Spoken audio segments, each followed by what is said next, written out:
धारित है, ओ my God, धारिता के ऊपर कैपेसिटेंस। हमने इसकी थ्योरी ऑलमोस्ट कंप्लीट कर ली थी, ऑलमोस्ट क्या कंप्लीट ही कर ली थी। अब अपन को सवालों की प्रैक्टिस करनी है।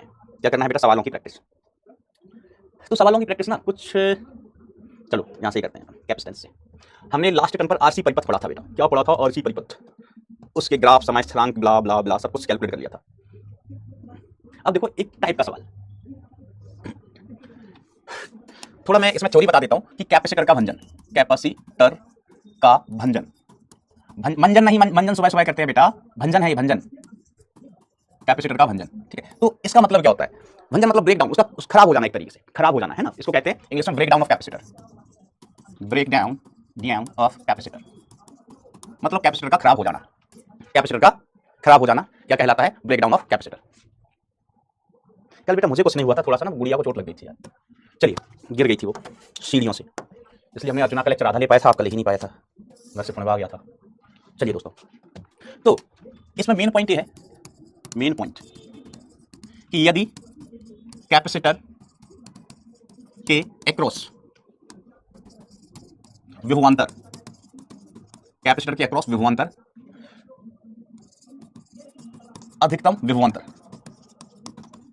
है ना, जिसे हम भंजन विभवांतर भी कहते हैं, इस सवाल में दिया होता है, अभी सवाल कराएंगे तो क्लियर हो जाएगा। भंजन विभवांतर से ज्यादा हो जाए, या कैपेसिटर में आवेश अधिकतम आवेश से ज्यादा चला जाए तो कैपेसिटर का मंजन नहीं भंजन हो जाता है।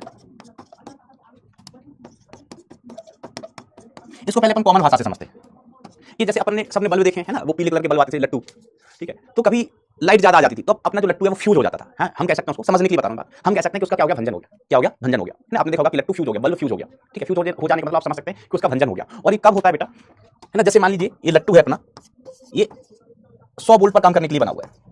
कितने वोल्ट पर काम करने के लिए बना हुआ है बेटा? 100 वोल्ट पर। तो अगर 100 वोल्ट से कम वोल्टेज है तो ये अपनी पूर्ण शक्ति पर रोशनी नहीं देगा, लाइट डिम होगी, है ना, ये कम जलेगा, है ना, डिम लाइट हो जाएगी, बल्ब कम रोशनी देगा। बट अगर हम 100 वोल्ट से ज्यादा विभवांतर लगाते हैं, बल्ब के समय पर विभवांतर 100 वोल्ट से ज्यादा लगाते हैं, तो हम कहेंगे बल्ब क्या हो जाएगा? फ्यूज हो जाएगा, बल्ब फ्यूज हो जाएगा, बल्ब उड़ जाएगा। ठीक है, हम कह सकते हैं बल्ब का भंजन हो गया, बल्ब का क्या हो गया? भंजन हो गया। ठीक है, ऐसे ही अगर कोई कैपेसिटर है ना, कैपेसिटर है, इसके अंदर मान लीजिए डाइलेक्ट्रिक पदार्थ भरा हुआ है, कुछ ऐसे, है ना, पदार्थ भरा भी हो सकता है, नहीं भी हो सकता है, हमने कहा चलो पदार्थ भरा हुआ है, डाइलेक्ट्रिक पदार्थ भरा हुआ है। ठीक है, अब इसका भंजन वोल्टेज आपको दिया जाएगा, भंजन वोल्टता, भंजन वोल्टता इसकी मान लीजिए 40 वोल्ट है, 40 वोल्ट है। अब हम इसके सिरों पर एक बैटरी लगाएं, इसके सिरों पर बैटरी लगाएं, और बैटरी का विभवांतर कितना है? V, और अगर V का मान 40 से ज्यादा हो गया, भंजन वोल्टता कितनी है? 40, और V का मान 40 या 40 से ज्यादा हो गया बेटा, ठीक है, तो हम कहेंगे कि इस वोल्टेज पर कैपेसिटर का भंजन हो जाएगा, भंजन हो जाएगा। बड़ी सिंपल चीज है। जैसे अपन ने देखा होगा, अपन ने थैली ली मार्केट में, है ना, थैली, कई जगह उसको थैली बोलते हैं, पॉलिथीन बोलते हैं, कानपुर में मोमिया बोलते हैं, क्या बोलते हैं? मोमिया, है ना, अपन ने थैली ली।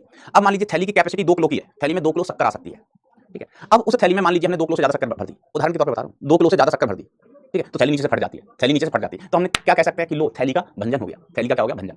ठीक है, तो हर चीज की कैपेसिटी होती है, उस कैपेसिटी से ज्यादा चीज अगर हम उसमें स्टोर करते हैं तो वो खराब हो जाएगी, फट जाएगी, बेकार हो जाएगी, इसको क्या कहा जाता है? भंजन कहा जाता है। जैसे इसकी भंजन वोल्टता 40 वोल्ट आपको दी गई है, और अगर आप इसके सिरों के मध्य वोल्टेज लगा दोगे 40 वोल्ट से ज्यादा, तो फिर बेटा इसका भंजन हो जाएगा। ठीक है, तो बड़ी सिंपल सी बात है, आई होप ये बात आपको क्लियर होगी, ठीक है, कि भंजन का मतलब क्या होगा। एक बार थम्स अप हो जाए माय डियर फ्रेंड्स, फिर अपन सवाल करते हैं, तो ये चीज आपको बिल्कुल अच्छे से क्लियर हो जाएगी। सवाल है, चित्र में 4 संधारित्रों को उनकी धारिता तथा भंजन वोल्टता के साथ प्रदर्शित किया गया है।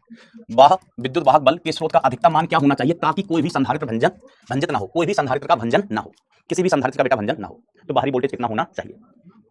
ठीक है, ये हमें ज्ञात करना है।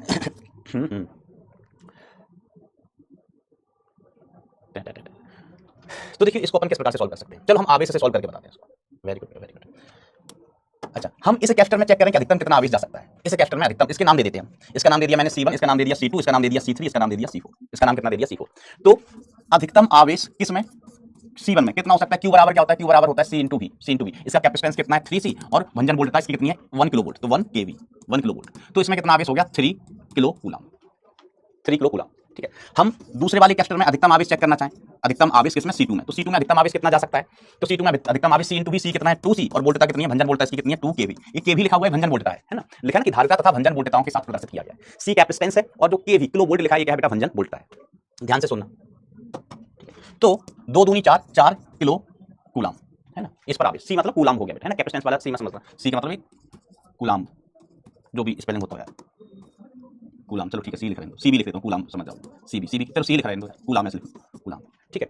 तो अब बताइए कि इसमें से जो आवेश जा सकता है, ठीक है, इसमें अधिकतम आवेश 3 किलो कूलाम और इसमें अधिकतम आवेश 4 किलो कूलाम संचित हो सकता है। अब देखो दोनों ही कैपेसिटर श्रेणी क्रम में जुड़े हैं, दोनों ही श्रेणी क्रम में जुड़े हैं, जो आवेश इसमें जाएगा वही इसमें जाएगा, जो आवेश इसमें जाएगा वही इसमें जाएगा। तो इसकी अधिकतम शक्ति कितनी है 4 किलो कूलाम की, तो ये तो 4 किलो कूलाम तक झेल सकता है, लेकिन ये झेल पाएगा क्या, हमने कहा नहीं, इसकी शक्ति अधिकतम कितनी है, ये अधिकतम कितना आवेश झेल सकता है 3 किलो कूलाम, 3 किलो कूलाम। तो आप जरा बताओ कि दोनों ही कैपेसिटर सुरक्षित बचे रहें, दोनों ही कैपेसिटर सुरक्षित बचे रहें, उसके लिए हमें कितना आवेश भेजना चाहिए इस ब्रांच में, दोनों को बताना है। हम 2 किलो कूलाम भेजें, मान लीजिए 2 किलो कूलाम आवेश भेजें, तो ये भी बच जाएगा, ये भी बच जाएगा, 2.5 भेजें, ये भी बच जाएगा, ये भी बच जाएगा, ठीक है। 3.1 भेज दिया तो ये फैल जाएगा, ये फैल जाएगा, ये बचा रहेगा। अब यही फैल जाएगा, ये खराब हो जाएगा, तो आवेश वेक्टर वैसे आगे जा ही नहीं पाएगा। तो अधिकतम आवेश अपन इसमें कहें Q1 आवेश जा रहा है, तो अपन कहें कि Q1 की मैक्सिमम वैल्यू कितनी होनी चाहिए, 3 किलो कूलाम होनी चाहिए। आप बिल्कुल सही जवाब दे रहे हैं, आप लोग बिल्कुल सही जवाब दे रहे हैं कि अधिकतम कितना 3 किलो कूलाम। हम लिमिटिंग वैल्यू ले लेते हैं 3 किलो कूलाम, है ना। अगर वैसे रेंज वाइज आंसर देना चाहते हैं तो हम कहेंगे 3 किलो कूलाम से कम, 3 किलो कूलाम से कम, ठीक है। 3 से ज्यादा भेज दिया ना तो ये फैल जाएगा बेटा, ये कैपेसिटर बर्बाद हो जाएगा, बरोबर। चलिए अब ऐसे ही बेटा हम नीचे वाली ब्रांच के लिए कैलकुलेट करते हैं, इसके लिए कैलकुलेट करते हैं नीचे वाली। हमने इसकी अधिकतम वैल्यू निकाल ली, अब नीचे वाली की हम अधिकतम वैल्यू कैलकुलेट करेंगे इसकी। तो मान लीजिए इसमें कितना आवेश जा रहा है Q2, अब जो आवेश इसमें जाएगा वही इसमें जाएगा, जो इसमें जाएगा वही इसमें जाएगा। तो हम कैपेसिटर Q मैक्स की वैल्यू निकालते हैं किसमें, कैपेसिटर C3 में। तो C इंटू V, C कितना है 7 और V कितना है 1 किलो वोल्ट, तो 7C इंटू 1 किलो वोल्ट, तो ये हो गया बेटा 7 किलो कूलाम, 7 किलो कूलाम। हम Q मैक्स की वैल्यू निकालना चाहते हैं किसमें, C4 में, किसमें बेटा C4 में। तो इसका C कितना है 3C और वोल्टेज कितना है 2 किलो वोल्ट, 2 किलो वोल्ट, तो ये कितना हो गया 6 किलो कूलाम, 6 किलो कूलाम। तो अब बताओ Q1 Q2 की मैक्सिमम वैल्यू कितनी है, Q2 की मैक्सिमम वैल्यू, Q2 की मैक्सिमम वैल्यू कितनी हो सकती है, Q2 की मैक्सिमम वैल्यू कितनी हो सकती है भाईजान। तो Q2 की मैक्सिमम वैल्यू कितनी हो जाएगी बेटा, ये हो सकती है, ये 7 तक बचा रहेगा, ये 6 पर फैल जाएगा। तो अगर इसमें आवेश 7 गया ना, 7 गया ना भाई, तो ये फैल जाएगा, ये बचा रहेगा, 6.5 गया, ये फैल जाएगा, ये बचा रहेगा, ठीक है। दोनों बचाने हैं तो आवेश 6 किलो कूलाम से कम होना चाहिए, 6 किलो कूलाम। तो हमें Q1 Q2 की मैक्सिमम वैल्यू मिल गई है। तो यहां से जो आवेश आ रहा है Q की मैक्सिमम वैल्यू, तो Q is equal to Q1 plus Q2 लिखेंगे अपन, yes sir, Q equal to Q1 plus Q2 लिखेंगे, ठीक है। तो Q की मैक्सिमम वैल्यू कितनी, Q की maximum value is equal to कितनी हो सकती है, ये Q1 की मैक्सिमम वैल्यू प्लस Q2 की मैक्सिमम वैल्यू, Q2 की मैक्सिमम वैल्यू, ठीक है। तो Q की मैक्सिमम वैल्यू कितनी पॉसिबल है, Q की मैक्सिमम वैल्यू है इसके लिए इतना 3 किलो कूलाम और इसमें कितना 6 किलो कूलाम, तो कितना बेटा 9 किलो कूलाम, 9 किलो कूलाम, बरोबर है, ये सब बरोबर है, 9 किलो कूलाम। अब हमें ये निकालना है, क्या निकालना है, ई का मान निकालना है विभवांतर। तो Q बराबर अपन क्या लिखते हैं, C इंटू V लिखते हैं। तो V का मान कितना आ गया, Q अपॉन C है ना, या इसको ऐसे लिखो, Q बराबर अपन क्या लिखते हैं, C इक्विवेलेंट इंटू V। तो Q मैक्सिमम कितना आया, Q मैक्सिमम कितना आया, C equivalent into V maximum. तो V हमें मैक्सिमम निकालना है, V मैक्सिमम हमें निकालना है कि अधिकतम कितना हम वोल्टेज लगा सकते हैं, वो कितना हो जाएगा Q maximum upon C equivalent. जरा C इक्विवेलेंट का वैल्यू बताएंगे, ये तो 9 किलो कूलाम है, C इक्विवेलेंट का वैल्यू बताओ बेटा इस सर्किट के लिए, इस सर्किट के लिए C इक्विवेलेंट का वैल्यू बताओ। तो ये दोनों सीरीज में, ये दोनों 3C और 2C सीरीज में, तो ये कितना हो गया 3C into 2C divided by 5C, C से C गया तो ये कितना आ गया 6C/5, 6C/5 ऊपर वाले ब्रांच का। नीचे वाले ब्रांच में देखो ये 7C और ये 3C, तो हम क्या लिखेंगे 7C into 3C divide by 10C, 7C plus 3C, तो इसकी वैल्यू कितनी आ गई बेटा 21C divided by 10, 21C divide by 10। फिर ये दोनों आपस में बेटा पैरेलल में है, ये दोनों आपस में पैरेलल में है। तो C इक्विवेलेंट की वैल्यू अगर हम निकालें तो C इक्विवेलेंट कितना आ गया, तो 21C अपॉन 10 प्लस 6C/5, तो इसको हम ऐड करें तो C equivalent is equal to, इसमें से हम क्या कॉमन ले लेते हैं, चलो ऊपर से हम कॉमन ले लेते हैं 3C, नीचे से कॉमन आ गया 5, तो इधर बचा है 7 अपॉन 2 और इधर कितना बचा है 2, इधर 2 ही बचा है, क्या बचा है 2। तो C इक्विवेलेंट का वैल्यू कितना आ गया, 7 दूनी 2 दूनी 4, 7 4 11, 11/2, तो 3C अपॉन 5 इंटू 11/2, 11/2, तो ये कितना आ गया 21, नहीं 11 या 33 कूलाम अपॉन 10, 33 कूलाम अपॉन 10। तो इसकी वैल्यू अब हम यहाँ पर पुट कर देते हैं, ये जो वैल्यू आई है यहाँ पर रख देते हैं, तो ये कितनी 33 कूलाम नहीं 33 C/10, C से C उड़ी बाबा, 10 चला गया ऊपर, तो 9 इंटू 10 डिवाइडेड बाय 33, इसको काटो तो 3 11, तो ये कितना है 30/11, ठीक है, किलो वोल्ट, 30/11 किलो वोल्ट, 30/11। अब वैल्यू देख लो भाई 30/11 का मान लगभग कितना आएगा, 30/11 का मान लगभग ये कितना आ जाएगा, 11 दूनी 22, 2 पॉइंट और ये कितना बचा 8, तो 7 kilo volt, 2.7 kilo volt, 2.7 kilo volt. तो अधिकतम मान, ये तो 3 से ज्यादा गलत, ये 3 से ज्यादा गलत, ये 3 से ज्यादा हो गया ना भाई, 3 से ज्यादा आएगा, ये 3 है, ये 1 है, तो अधिकतम मान कितना हो सकता है, इसमें से 2.5 लगा देंगे, कोई दिक्कत नहीं है, 2.5 लगा देंगे, कोई दिक्कत नहीं है। C कूलाम है बेटा, मतलब कूलाम में नहीं, ये कैपेसिटेंस था C, तो C से C कट जाएगा भाई। अच्छा वो क्या बोल रहे हैं 1 किलो कूलाम, चलो इस C से C ऐसे मत काटो आप, ये जो कूलाम है ना इसको ऐसे लिख लो, यहाँ मत काटो, 1 किलो C इंटू V है बेटा, C इंटू V कूलाम है, बहुत जाने दो बेटा, है ना, परेशान मत हो उसके लिए। बेसिकली 1 किलो कूलाम था और कूलाम की यूनिट क्या होती है, C इंटू V होती है, तो ये K C इंटू V लिख लो, और ये कितना है 33C था, फिर C से C फिर काट दो, C से C फिर काट दो बेटा, ये कूलाम वाला C है, ये कूलाम वाला C है, कूलाम वाले C की जगह अपन क्या लिख सकते हैं, कूलाम वाले C की जगह लिख सकते हैं बेटा C into V, C into V लिख सकते हैं, या अगर ज्यादा ही ऐसा कुछ कंफ्यूजन हो रहा है ना तो इसको ना कूलम हटाओ, इसको इसी में बना रहने दो। कूलम वाली इकाई में अगर आपको कोई कंफ्यूजन है इस तरीके से आपने अगर सोचा ही है तो मैं एकदम क्लियर कट कर देता हूं इसको। ये हो गया किलो सीवी, ये हो गया किलो सीवी, ये हो गया kilo CV, kilo C into V, अरे भैया किलो सीवी, ये क्या हो गया किलो सीवी। तो इसकी वैल्यू कितनी हो गई, kilo CV kilo CV kilo CV. अगर आपको यूनिट का ध्यान रखना है ना तो मैं इस तरीके से कर देता हूं, यूनिट में कोई कंफ्यूजन ही ना रहे। एक किलो, अरे भाई किलो सीवी। अब इस सी से सी काट दो, इस सी से सी काट दो, फिर कटने के बाद क्या बचा है बेटा, कटने के बाद ये ऊपर चला गया, 10 ऊपर चला गया, तो 9 इंटू 10 डिवाइडेड बाय 33।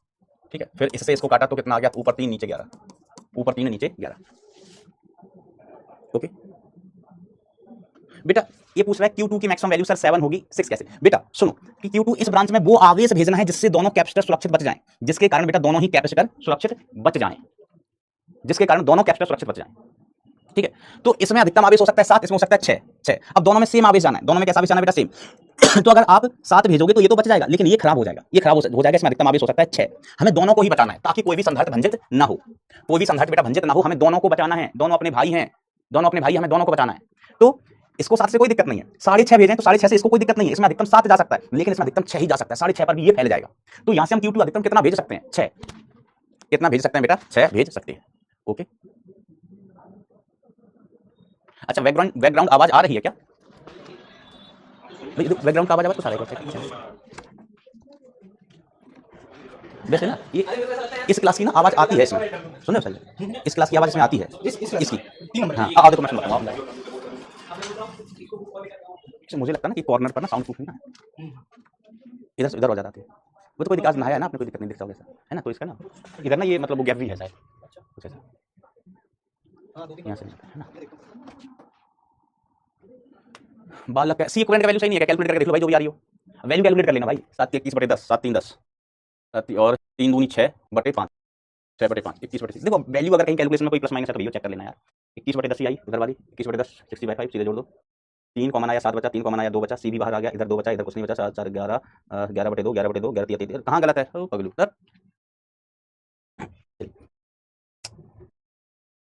अब अपन आगे बढ़ाते हैं कहानी को।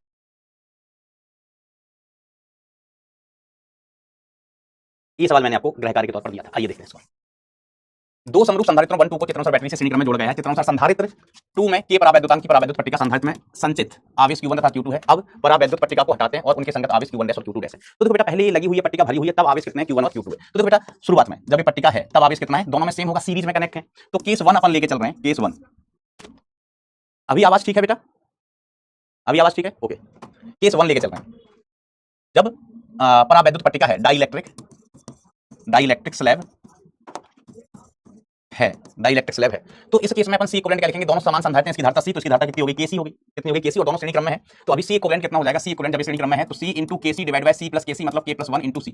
सी इक्विवेलेंट तो बेटा आप निकालना सीख गए होंगे, तो सी इक्विवेलेंट इस केस में कितना है, के सी डिवाइडेड बाय के प्लस 1, के प्लस 1। तो अभी आवेश कितना होगा, आवेश क्या होता है, C equivalent into V, V की जगह कितना दिया गया है बेटा, ई।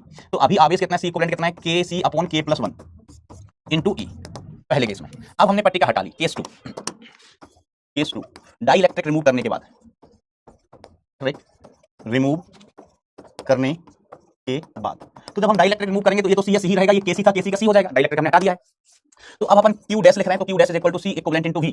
ठीक है, अब आवेश कितना जा रहा है, Q डैश जा रहा है पट्टिका हटाने के बाद, तो अभी C का सीरीज में C/2 हो गया, C/2 इंटू E, तो बेसिकली कितना हो गया, CE/2।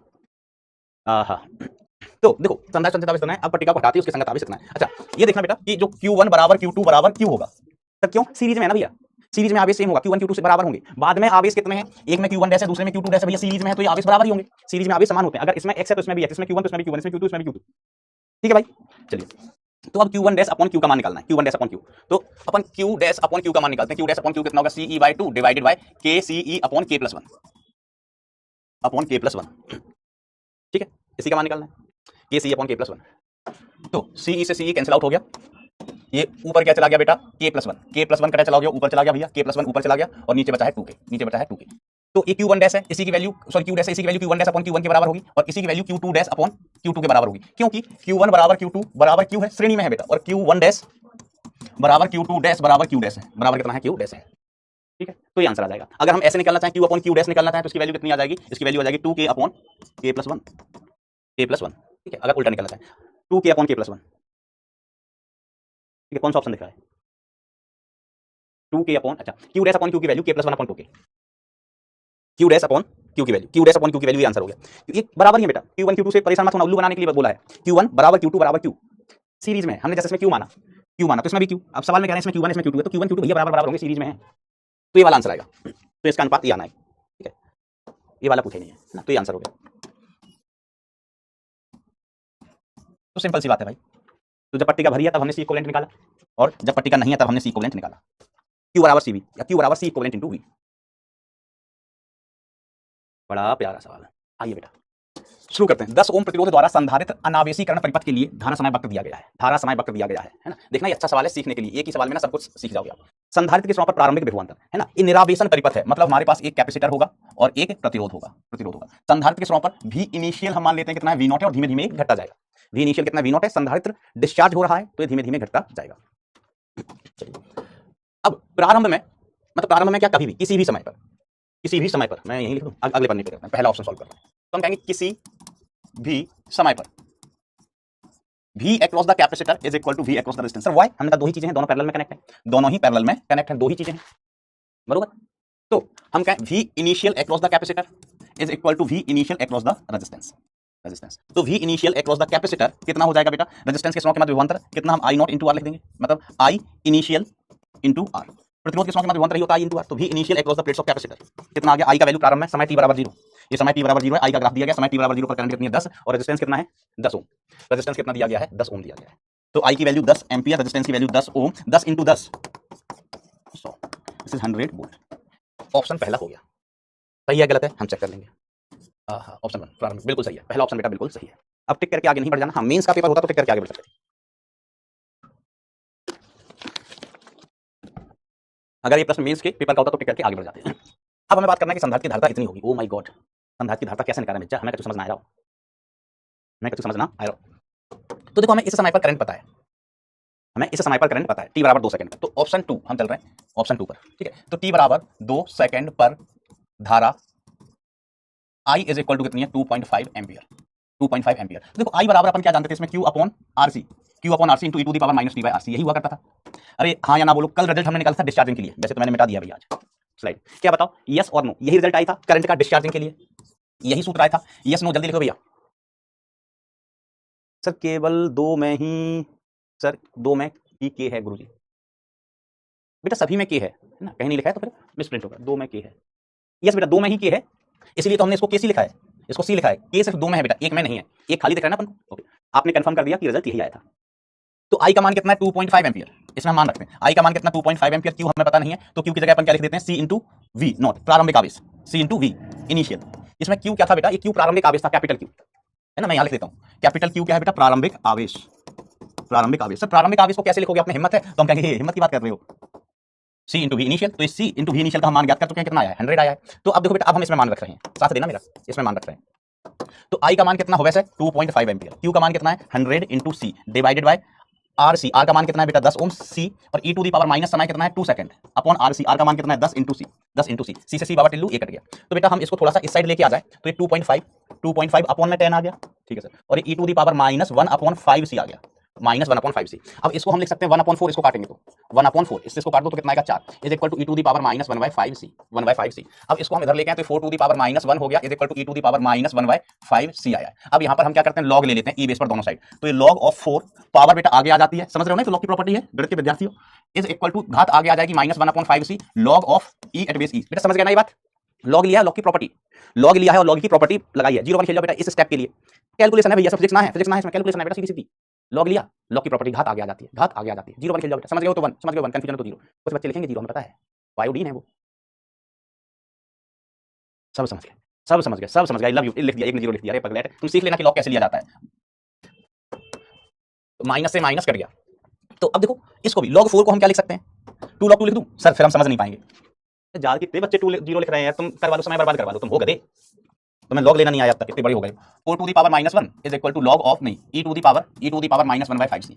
अब log ले लो दोनों साइड ई बेस पर, तो log of 4 to the power minus 1 is equal to log of e to the power minus t by 5c e base पर। अब log की प्रॉपर्टी है कि घात आगे आ जाती है तो -1 log of 4 is equal to, इधर घात आगे 1 है बेटा, 1 कितना था 1, तो माइनस का 1/5c log of e at base e। तो log में अगर आधार और बेस सेम होते हैं तो इसकी वैल्यू कितनी हो जाती है बेटा, 1 हो जाती है। ये भी log की प्रॉपर्टी है, माइनस से माइनस को उड़ा दो। इसको लिख लो log 4 को log 2 की power 2 is equal to 1/5c, 1/5c बचा। ओए भैया हाँ ठीक है 1/5c, और कुछ छूटा नहीं। तो ये क्या हो गया बेटा 2 log 2 घात बेटा आगे इज इक्वल टू 1/5c। तो हम यहाँ से c का मान निकालना चाहें तो c का मान कितना आ गया, 5 दूनी 10, तो 1/10 log 2, 1/10 log 2, 1/10 log 2, 1/10 log 2। ठीक है, क्लियर है बात, क्लियर है बेटा। log 2 का मान 3.010 नहीं होता है, वो 2 बेस पर होता है। मोहम्मद कमजीत, कुछ भी अपने मन से नहीं लिखो, हाँ पगलू। हमारे यहाँ फिजिक्स में log e बेस पर होता है और log 2 का मान e बेस पर 0.693 होता है। अपने मन से कुछ भी मत लिखो, दूसरे बच्चों को कंफ्यूज करोगे तुम। ये भी सही है, ओ माय गॉड, दो सही हो गए, दो सही हो गए। अब तीसरा भी देखना भाई साहब, परिपथ में उत्पन्न कुल ऊष्मा, परिपथ में उत्पन्न कुल ऊष्मा। तो देखो सिंपल चीज है, कैपेसिटर में जितनी भी ऊर्जा थी कैपेसिटर में जितनी भी ऊर्जा थी सबकी सब हानि हो जाएगी। कैपेसिटर में बेटा जितनी भी ऊर्जा थी सारी की सारी हानि हो जाएगी। तो थर्ड ऑप्शन के लिए हम अगले पन्ने पर, मैंने कहा था ना एक ही सवाल में बेटा सब कुछ क्लियर। थर्ड ऑप्शन चेक कर रहे हैं, ठीक है, ऊष्मानी। तो हम कहेंगे कैपेसिटर में जो भी ऊर्जा थी डिस्चार्ज होने पर प्रतिरोध के कारण, ऊर्जा हानि प्रतिरोध में होती है बेटा, है ना, प्रतिरोध ऊष्मा की हानि करता है। डिस्चार्ज होने पर प्रतिरोध संपूर्ण ऊर्जा की हानि कर देगा, संपूर्ण ऊर्जा की हानि कर देगा, हानि कर देगा। देखो ऐसा समझ लो, मैंने बोतल को क्या बोला था, कैपेसिटर। बोतल क्या है, कैपेसिटर, जिसमें हम क्या स्टोर करते हैं, पानी। ऐसे बेटा ये कैपेसिटर एक इलेक्ट्रॉनिक युक्ति है जो आवेश स्टोर करता है या ऊर्जा स्टोर करता है, आवेश तथा ऊर्जा स्टोर करता है। और कैपेसिटर के लिए बेटा ये जो रेजिस्टेंस है ये ऊर्जा का दुश्मन होता है। कैपेसिटर की जो भी ऊर्जा संचित की है, जो भी इसने ऊर्जा जोड़ जोड़ के रखी है, संचित की है, ये प्रतिरोध उसको उड़ा देता है। कुपुत्र है ये, कुपुत्र पूरी ऊर्जा उड़ा देता है। जैसे बोतल कैपेसिटर है, पानी स्टोर करता है, मैं रेजिस्टेंस हूं, मैं रेजिस्टेंस हूं। पी गया इसकी कुछ ऊर्जा, कुछ और ऊर्जा पी गया, थोड़ी देर के बाद ना मैं इसको पूरी खाली कर दूंगा, तो इसकी पूरी ऊर्जा, इसका पूरा पानी कहां गया, रेजिस्टेंस में, रेजिस्टेंस में। तो इसमें कितना बचा, कुछ नहीं। चलिए, तो कैपेसिटर की एनर्जी, एनर्जी इनिशियल किसमें, कैपेसिटर में कितनी थी, प्रारंभ में सबसे ज्यादा ऊर्जा होगी। हम कहेंगे half C into V square, V initial का स्क्वायर। तो ये कितना हो गया, हाफ सी का मान कितना आया, अब ये भी निकाला मैं भूल गया, 1/10 ln 2 या log 2। वी का मान कितना 100, इसका वर्ग, तो बेसिकली आया 1/2 इंटू 1/10 तक तेरी की। अच्छे से देखो 1/10 ln 2 इंटू 0 से 0 उड़ी बाबा, इससे उड़ी बाबा कितना आया 5। तो ये वैल्यू कितनी आएगी 500 divide by ln 2, 500 divide by ln 2। जो भी ऊर्जा कैपेसिटर में वो सारी की सारी खप जाएगी, लॉस कर जाएगी। कैसा ऑप्शन है, ओ माय गॉड, सब मैच कर रहे हैं, सब मैच कर रहे हैं, सभी मैच कर रहे हैं माय डियर फ्रेंड्स। आइए अगला है, समय नियतांक 1/2 ln 2 सेकंड के साथ प्रतिरोध में ऊष्मीय शक्ति घटेगी। अब प्रतिरोध में ऊष्मीय शक्ति की बात करना है, प्रतिरोध में ऊष्मीय शक्ति। फोर्थ ऑप्शन देखो, ये भी सही हो गया तो चारों सही हो जाएंगे भाई, शक्ति भी आगे बेटा यहाँ पर। तो ऊष्मीय शक्ति फोर्थ ऑप्शन में, तो जो ऊष्मीय शक्ति इसको अपन पावर कहते हैं, पावर कितना होता है I²R। पावर क्या होता है भाईजान, I² R होता है, ठीक है मास्टर। तो power as a function of time क्या मिलेगा, I की value Q/RC, Q/RC e to the power minus t by RC, इसका स्क्वायर, I का स्क्वायर इंटू R। I यही आया था समय के पदों में, याद रखना बेटा I को। तो शक्ति बेसिकली क्या हो गया, ये Q² है, ठीक है, ये R है, इधर बुला लो, इधर R² है, ठीक है, C² है, ठीक है, और e to the power minus 2t/RC, minus 2t/RC। वैसे R से एक बेकार, फिलहाल हमें इससे कोई लेना देना नहीं है। शक्ति की अधिकतम वैल्यू Q²/C² इंटू R आया है, मतलब इससे है कि e to the power minus t/RC/2 लिख सके हैं अपन, RC/2। और इसी को अपन क्या कहते हैं बेटा, समय स्थिरांक। ये जो चीज लिखी है नीचे, इसी को अपन क्या कहते हैं बेटा, टाइम कांस्टेंट, टाइम कांस्टेंट। तो टाइम कांस्टेंट की value, time constant tau is equal to कितना है, RC/2। इस केस के लिए बेटा, है ना, किस केस के लिए, शक्ति के लिए। वैसे अगर हम उस परिपथ की बात करें, है ना, धारा या आवेश के लिए, तो धारा के लिए तो टाइम कांस्टेंट यही है। धारा के लिए देखो, धारा निकाल लिखी है, धारा के लिए तो टाइम कांस्टेंट RC ही है। लेकिन शक्ति ज्ञात करने जाएंगे तो धारा का वर्ग होगा, धारा का वर्ग होगा तो यहाँ 2 आएगा, 2 को बटे में लेके आओ तो ये RC/2, RC/2। तो R का मान कितना है 10, C का मान कितना है 10, और ये 2 रहने दो, ठीक है। और C का मान कितना है, C का मान कितना है 1/10 ln 2, ln मतलब log 2, 10 से 10 बाबा टिल्लू हो गया, तो 1/, क्या ये भी सही होने जा रहा है, क्या ये भी सही होने जा रहा है, तो ये टाइम कांस्टेंट आया भैया। ओ my God, O my God, ये भी सही हो गया, ये भी सही हो गया। मजो आयो के सवाल में, सभी सही है, बताओ मजो आयो के सवाल में, हम सब कंफर्म हो जाए, समझ गया क्या। देखो ये कैसे निकाला, ये कैसे निकाला, सब पता होना चाहिए। सवाल अच्छा है, घर पर जाके एक बार और करना, सवाल अच्छा है, घर पर जाके एक बार और करना। गुरु जी T² बराबर T² होना चाहिए, पर आपने 2T करा है, कैसे बेटा, वो घात है, घात my dear friend, oh my dear फटे पेंट, वो घात है। तुम 12वीं क्लास में हो, गणित के विद्यार्थी हो, 12वीं क्लास में हो, गणित के विद्यार्थी हो, बातें करते हो पागलों जैसी, बातें करते हो पागलों जैसी, यही का हल हो गए ना। चलो बचे हुए जो लोग हैं 5-6%, वो फिर से करना इस सवाल को, वो इस सवाल को बेटा फिर से करना घर पर। जो अच्छे सवाल होते हैं, तो 4 ऑप्शन सही है भैया, मेंस में पूछेंगे क्या सर, समय लगा, एडवांस में समय होता है, 4 नंबर बहुत इंपॉर्टेंट होता है एडवांस में। 70-76 नंबर कट ऑफ गया था, 4 4 4 4 6 सवाल कर लो 2 घंटे में, 4 को 24, 24 कट ऑफ क्लियर। देखो एक बालक पूछ रहा है कि सर वो देखो हम कहें जैसे ऐसा है 2 स्क्वायर, मतलब क्या कहें अब तुमसे 2 स्क्वायर, अब इसकी घात मान लीजिए 4 है, तो आप ऐसा थोड़ी ना करते हो 2 स्क्वायर है तो इसकी घात 4 है तो यहाँ 4 घात थोड़ी लगाते हो, 2 की घात 4 थोड़ी ना करते हो, घात का गुणा ही तो करते हो, 2 की घात 2 × 4 करते हो ना भैया, है ना, ऐसा होता है, ये घात नहीं लगा देते हैं। तो जो आप कहते हो सर जैसे टी की घात यहाँ कुछ कुछ है, टी की घात -t ऐसा कुछ कुछ था, इसका स्क्वायर था, तो बेटा ये ऐसा थोड़ी ना होगा, ये घात है भैया घात, ये ऐसा आएगा e⁻² -2 × t गुणा होगा। Okay my God. अगला सवाल आपके सामने प्रस्तुत है, ध्यान से सुनना, ध्यान से समझना। चित्र में प्रदर्शित परिपथ में प्रारंभ में स्विच एस खुला है। अच्छा एक बात ईमानदारी से बताओ, कसम दे रहा हूँ आईआईटी की एनआईटी की 12th की, सच सच बताओ कि घर पर जाके लेक्चर को वापस किसी भी, या तो आप नोट्स बनाते बनाते रिवाइज करो, नोट्स बनाते बनाते रिवाइज करो, या वैसे ही पीडीएफ से रिवाइज करो। रिवीजन बहुत जरूरी होता है। जैसे क्लास खत्म हुई घर पे जाके इसको पढ़ना है एक बार, हर एक पॉइंट को, हर एक स्टेप को पढ़ना है, जो नहीं है वो पूछना है डाउट पोर्टल पर। तो कितने लोगों ने रिवीजन किया है, मैं पिछले लेक्चर की बात बता रहा हूँ कि जो मैंने पढ़ाया घर पर उसको खुद से सॉल्व किया कि नहीं किया, खुद से रिवाइज किया कि नहीं किया, समझ के वोट करना। जिन्होंने किया है वो थम्स अप पर वोट करें, थम्स अप पर। जो नहीं करते, नहीं किया जिन्होंने रिवीजन, वो थम्स डाउन पर वोट करें जल्दी से, कसम दे दी है मैंने। क्योंकि मुझे बालक के सवाल का जवाब देना है कि सर क्वेश्चन बनाते हैं, क्वेश्चन बढ़ते नहीं है। भाई हम बनाते हैं, हमसे बन जाते हैं, थारे से क्यों ना बन सके। तुम रिवीजन नहीं करते, मैं तो रिवीजन भी नहीं करता हूँ अब, आजकल उम्र बीत गई ना रिवीजन करते करते मेरी। चलिए, चित्र में प्रदर्शित परिपथ में प्रारंभ में स्विच एस खुला है, प्रारंभ में संधारित्र अनावेशित है, I1 I2 I3 क्रमशः इन प्रतिरोधों में धाराएं। प्रारंभ में स्विच एस खुला है, प्रारंभ में संधारित्र अनावेशित है, स्विच खुला है, संधारित्र कैसा है बेटा, अनावेशित है। ओ my God, O my God. अच्छा सवाल, पहले हम ये पढ़ के थोड़ा सुना दें आपको, थोड़ा सा सुना दूं मैं। हाँ देखो 50% लोग रिवीजन ही नहीं करते हैं, मतलब ये बड़ा बेसिक चीज है। क्लास लेनी है, क्लास लेनी है, क्लास लेने के बाद लेक्चर रिवाइज करना है, रिवाइज करना है, फिर डीपीपी सॉल्व करनी है, ये मिनिमम काम तो करना ही है आपको। फिर मॉड्यूल सॉल्व करने का समय मिले तो करना है, नहीं मिले तो जब मिले तब करते चलना है ऐसा। लेकिन मिनिमम काम क्या है, लेक्चर अटेंड करना प्राइमरी चीज है। लेक्चर खत्म हुआ हर रोज, मैं नहीं करूँ लेक्चर के बाद 8 बजे खत्म हुआ, आप 8:30 बजे बैठ रिवाइज करें, जब भी 10 बजे 11 बजे या सुबह 7 बजे 8 बजे 9 बजे 10 बजे। आज का लेक्चर है बेटा ये रिवाइज करना है, जो क्वेश्चन करवाए हैं मैंने क्लास में वो खुद से करना है। मैं बेटा कई बार कह चुका हूं कि आप अगर आप कुछ भी ना करें, सिर्फ लेक्चर के क्वेश्चन अच्छे से करना, डीपीपी अच्छे से करना, सेलेक्ट हो जाएंगे। लेकिन ये भी नहीं करोगे तो कैसे चलेगा बेटा, कैसे चलेगा, फिर नहीं होगा सिलेक्शन। तुम 50% लोग कॉम्पिटिशन से पहले ही बाहर हो चुके हो अगर नहीं कर रहे हो रिवीजन तो। यही था भालो होवे ना, इतना ही सुना रहा, ज्यादा नहीं सुना रहा, मूड नहीं है। स्विच एस को बंद करने के तुरंत पश्चात I1 बराबर इतना, I2 बराबर इतना।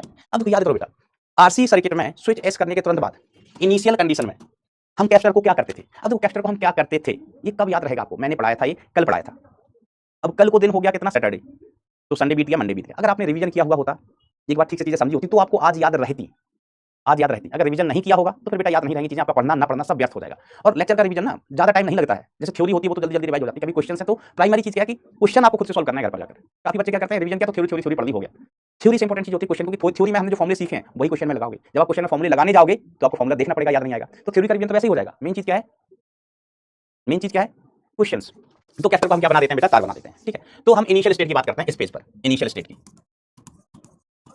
फाइनल स्टेट की बात हम अगले पन्ने पर कर लेंगे। तो हम कैपेसिटर को क्या बना देते हैं, तार बना देते हैं। कैपेसिटर तुम तार बन जाओ, कैपेसिटर तुम भी तार बन जाओ। तो जैसे ये कैपेसिटर तार बना, जैसे हमने इस कैपेसिटर को बेटा तार बनाया, तो आप देखना जरा, देखना इस पॉइंट को हमने बोला x, तो ये वाला पॉइंट भी क्या हो गया, x तार है ना, ये x, तो ये भी x, तो ये वाला ब्रांच ही शॉर्ट सर्किट हो गया, ये वाला ब्रांच ही बेकार हो गया, ये रेजिस्टेंस भी बेटा बेकार हो गया, क्योंकि ये x है, ये भी x है, ये रेजिस्टेंस भी बेकार हो गया। खा बचा, खा बचा, कद्दू बचा, कुछ नहीं बचा, कुछ नहीं बचा बेटा। स्विच एस को बंद करने के तुरंत पश्चात, स्विच एस को जैसे ही बंद करेंगे कैपेसिटर क्या बना देंगे, तार। इसको भी क्या बना दिया, तार। कुछ बचा है क्या, ये तार जैसे ही आपने बनाया तो पॉइंट से यहाँ से करंट आएगी, करंट आएगी, इसी से गुजर जाएगी, इसमें तार है तो इसमें भी नहीं जाएगी, इसमें भी नहीं जाएगी, सब कुछ बेकार, सब कुछ बेकार है ना। तो आंसर कितना हो गया, सब कुछ बेकार, पूरा सर्किट ही शॉर्ट सर्किट हो जाएगा। अच्छा पूरा सर्किट शॉर्ट सर्किट नहीं होगा भाई, ये बचेगा ना, जैसे हमने इसको क्लोज किया, इसको बंद किया है, तो अब हमारे पास एक रास्ता हो गया, ये बेकार हो गया, हाँ सर ये बेकार हो गया, हाँ सर। अब हमारे पास सर्किट में कौन सा रास्ता बचा है, धारा के लिए टिक टिक टिक टिक टिक टिक टिक टिक टिक टिक टिक टिक टिक टिक टिक टिक टिक टिक। तो I1 का मान कितना है, 3 एम्पियर। I1 का मान कितना, इसमें जो धारा आएगी सर्किट में I1 वो कितनी आई, 6 वोल्ट अपॉन 2 ओम, कितनी आ गई, 3 एम्पियर। तो सारी की सारी धारा बेटा यहाँ से निकल जाएगी, इस रास्ते से चली जाएगी, इसमें कोई धारा नहीं जाएगी, इसमें कोई धारा नहीं जाएगी। तो ये I3 और I2 की वैल्यू कितनी हो जाएगी, 0। इसमें कोई धारा नहीं जाएगी, 0। इसमें भी कोई धारा नहीं जाएगी, इसकी वैल्यू भी 0। देखो इसको हमने तार बनाया ना, तो धारा हमेशा वो वाला रास्ता अपनाती है, धारा हमेशा वो वाला रास्ता अपनाती है, वो वाला रास्ता अपनाती है। इसमें प्रतिरोध कम हो या ना हो तो बहुत बढ़िया बात है। धारा आई देखा, यहाँ प्रतिरोध है, यहाँ प्रतिरोध है, इसमें प्रतिरोध नहीं है तो पूरी धारा से चली जाएगी, चली जाएगी। हाँ अगर यहाँ भी प्रतिरोध होता तो फिर धारा बढ़ती, तो फिर धारा बढ़ती, लेकिन ये तार बन गया, पूरी धारा जाएगी, जुई जुई निकल आएगी।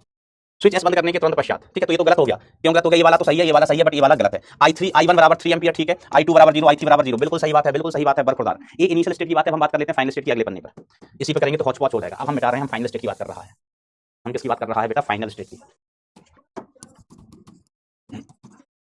Final state. अब बेटा फाइनल स्टेट में हम क्या करने वाले हैं, तो ये वाला खुला परिपथ हो गया है ना, ये भी खुला परिपथ हो गया, ये भी खुला परिपथ हो गया। फाइनल स्टेट में क्या करते हैं, कैपेसिटर को ओपन सर्किट बना देते हैं। इनिशियल स्टेट में क्या करते थे, कैपेसिटर को तार बना देते थे, कंडक्टिंग वायर, ओपन सर्किट। तो धारा भाई इसमें से जा पाएगी, खुला परिपथ हो गया, इसमें से धारा नहीं जाएगी। ये भी बेटा खुला परिपथ हो गया, इसमें से भी धारा नहीं जाएगी, इसमें आई नहीं जाएगी, इसमें भी धारा नहीं जाएगी, खुला परिपथ हो गया बेटा, समझ रहे हो? इसमें धारा नहीं जाएगी, खुला परिपथ मतलब परिपथ एक तरीके से टूट गया, परिपथ टूट गया, ये वाला भी टूट गया और ये वाला भी टूट गया, ये रास्ता पूरे टूट गया भैया, पूरे टूट गया। अब यहाँ से जो धारा आ रही होगी माय डियर फ्रेंड्स, स्विच को बंद किया, अब उसके पास यही रास्ता बचा है, यही रास्ता बचा। इधर पुल टूटा हुआ है, धारा नहीं जाएगी, पुल टूटा हुआ धारा नहीं जाएगी। तो आर इक्विवेलेंट कितना हो गया? 10 ओम हो गया बेटा। सर 10 कैसे? 2 और 8, 8 और 2 कितना होता है? 10 होता है। तो आई इज इक्वल टू कितना आया? 6 वोल्ट अपॉन आर इक्विवेलेंट कितना है? 10। तो ये 3/5 बोले तो 0.6 एम्पियर। किसका मान आया? I1 का, I1 का मान, सॉरी I1 नहीं I3 का मान, I3 का मान आया। ये I1 और I3 दोनों के ही मान है, ये I1 और I3। पूरी धारा यहाँ से जा रही है, इस ब्रांच में इन्होंने धारा बोली है I3, इस ब्रांच में धारा बोली इन्होंने I1, तो I1 I3 बराबर है, एक ही है, ये I1 और I3 बराबर। देखो यहाँ से धारा आई है, आई इन्होंने बोला है I1 यहाँ तक, फिर यहाँ पर बोला है I3, तो पूरी धारा तो वैसे ही तो जा रही है। तो I1 बराबर I3, यस I2 ये दोनों गलत हो गया भैया। I1 0.6 है, सही बात है। I2 0 है, सही बात है। I3 0 होगी, ये गलत बात है। इसमें से तो धारा जा रही है ना। I1 बराबर I2 बराबर नहीं, I1 बराबर I3 बराबर 0.6 है, I2 0, इसमें से बेटा कोई धारा नहीं जाएगी, इसमें से कोई धारा नहीं जाएगी। सड़क टूटी हुई है, सड़क टूटी हुई है, initial final state. Thumbs up सीखो। अच्छा कमेंट में जरा ये बताना कि ये सवाल जैसे कठिन लगते हैं, मैं आसान आसान सवाल कराऊं, फिर आसान आसान कराऊंगा। अगर 100 सवाल करवाऊंगा ना तो 100 के 100 आप समझ जाएंगे पूरे। आसान आसान करवाऊंगा, 100 सवाल करवाऊंगा तो 100 के 100 आप पूरे समझ जाएंगे। एक भी सवाल में इतना सा भी डाउट नहीं होगा, आपको बहुत मजा आएगा, बहुत मजा आएगा। अरे यार मास्टर का लाजवाब है, हमने 100 सवाल किए, 100 में से 100 हमने समझ लिए, हमको एक में भी डाउट नहीं आया, मजा ही आ गया, मजा ही आ गया। मास्टर तो जादूगर है, लेकिन रिजल्ट आएगा ना, रिजल्ट आएगा ना तो फिर आप जादू बन जाओगे। मैंने आपको समझाया, सवाल आसान भी होते हैं, सवाल डिफिकल्ट भी होते हैं, दोनों करना है। आसान सवाल आसानी समझ में आ जाएंगे, डिफिकल्ट सवाल में थोड़ा आपको दिमाग लगाना पड़ेगा। There is no shortcut. तो बेटा जैसे मैं मान के चलता हूँ 95% बच्चे चीजों को समझ जाते हैं। अब जैसे कुछ कोई अच्छा सवाल होता है, जैसे पिछला सवाल था 4 ऑप्शन सही थे उसके, ये भी सवाल अच्छा सवाल है ना, ये भी सवाल अच्छा सवाल है, एडवांस जैसे सवाल है, एडवांस का आसान सवाल टाइप का आप इसको मान सकते हो। तो बेटा अगर एक बार में नहीं आया किसी बच्चे को तो उसको दोबारा देखें, इसलिए तो हम कहते हैं घर पे जाकर रिवीजन किया करो। जो सवाल नहीं आया एक आध बार और देखो, सब वीडियो सॉल्यूशन। चलिए सवाल, आर तथा 3R त्रिज्या के दो पतले चालक कोषों को चित्र में दर्शाया गया है। बाह्य कोष पर आवेश कैपिटल Q है और आंतरिक कोष उदासीन है, मतलब आवेश कितना है? आंतरिक कोष पर 0 है। आंतरिक कोष को स्विच S की सहायता से भू संपर्कित किया जाता है। तो भाई साहब तो देखो, भू संपर्कित करने पर हमें एक चीज पता है, एक चीज पता है कि जिस वस्तु को, जिस चालक वस्तु को हम भू संपर्कित कर रहे हैं उसका विभव शून्य हो जाएगा। आवेश के बारे में हमें पता नहीं है, आवेश शून्य हो भी सकता है, नहीं भी हो सकता है। ठीक है, तो अब अपन ने क्या किया? स्विच S को बंद किया, तो अभी भू संपर्कित हो गया। इस पर आवेश कितना था? Q प्रारंभ में, ठीक है, और इस पर आवेश कितना हमने कहा हमें नहीं पता, तो हमने इस पर आवेश Q1 मान, सॉरी स्मॉल q मान लिया, माना इस पर इतना आवेश है। अब देखो बाहर वाले गोले को हमने छेड़ा है क्या? बाहर वाले गोले को हमने किसी से टच कराया, भू संपर्कित किया? कुछ नहीं किया, तो बाहर वाले गोले पर जितना आवेश था उतना ही रहेगा। अंदर वाले गोले को हमने भू संपर्कित किया, पृथ्वी से जोड़ा है, तो हो सकता है इसका कुछ आवेश पृथ्वी में चला गया हो और हो सकता है पृथ्वी से कुछ आवेश इस पर आ गया हो। पृथ्वी आवेश का अनंत स्रोत है, पृथ्वी से आप जितना चाहो उतना आवेश ले लो, पृथ्वी को जितना चाहो उतना आवेश दे दो, राइट।